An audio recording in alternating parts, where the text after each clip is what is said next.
Hello guys, good morning. So, today is Sunday. So, magtululuto lang tayo ngayon ng tortang talong. So, ayan, inihaw ko nga lang yung 2 perasong talong. So, ito ang ating itlog, sibuyas, bawang at bell pepper. So, ayan, dinurog ko lang yung ating talong. So, ayan, maganda siya.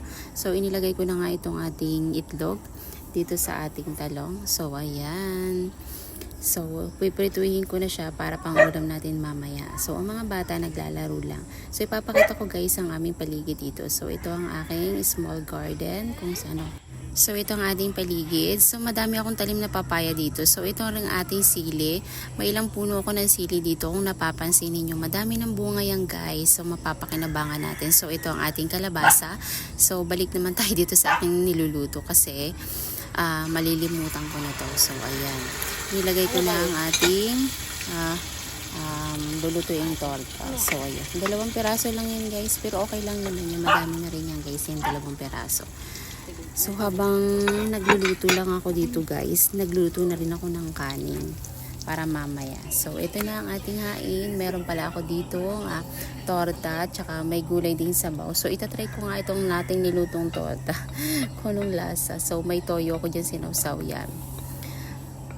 So, okay naman siya guys. Masarap naman. So, mamaya, eto na pala, magbabalot ako guys ng regalo para sa kanilang Christmas party. Kasi malapit na yon ngayong December 15. So, ayan, hinahanda ko na. Tsaka yung ibang regalo natin sa ating mga inaanak at pamangkin.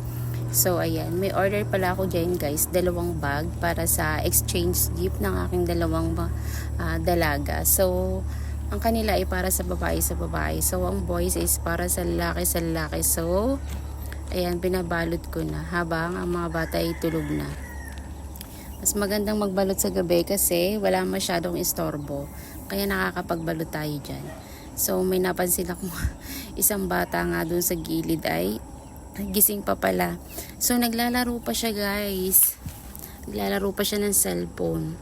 So, hinayaan ko na. Total naman maaga pa naman. So, mamaya, pag natapos ko na to, saka ako tutulog. So, ang hirap pala guys magbalot, lalo pag hindi ka marunong.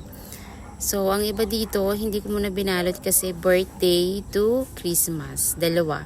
So, hindi siya pa pwedeng isama dun sa gift wrapper. So, gusto ko birthday wrapper ang gagamitin natin. So, ayan.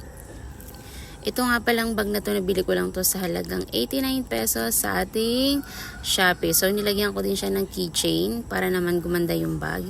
So, ayan. Pagsasamahin ko na yan. So, totally, ang kanilang exchange gift ay worth to 150. So, nagdagdag lang ako dyan guys ng mga keychain. Kaya, para sumaktong 150 ang halaga nung kanilang exchange gift. So, ayan. Pabalutin ko lang yan guys. So, pag madami ka pala guys anak, so ibig sabihin madami ka rin bibilihin regalo, no? So, ngayon, maliban doon sa pagkain na magbabayad ka pa sa school, sa palaro, so madami palang bayarin. Ang hirap pala guys pag madami ang anak, no? So, ang akin lang naman guys ay 3. So, okay lang naman yun. So, ayun ang aking bunso sa likod, nagsiselfone kasi gising pa nga. Eh, hindi pa daw siya matutulog maya-maya, antay na daw niya ako. So, ayan. Kailangan ko na pala mag-post sa ating YT kasi madalang na ako mag-post sa ating YouTube channel. So, ayan. Nag-edit lang ako ng ating ilang video para may download tayo. So, follow me guys sa YouTube and Facebook. So, may TikTok shop din ako guys sa mga gustong umorder ng mga murang halaga or pang-birthday or any occasion. So, meron tayo guys na TikTok shop. So, sa mga gustong umorder or gustong mag-follow sa aking YouTube at Facebook. So guys, ilalagay ko lang pala yung link sa baba para ako'y ma-follow niyo. Thank you guys. Maraming salamat sa inyong follow at panonood sa aming YouTube channel. So ito na ang ating gift.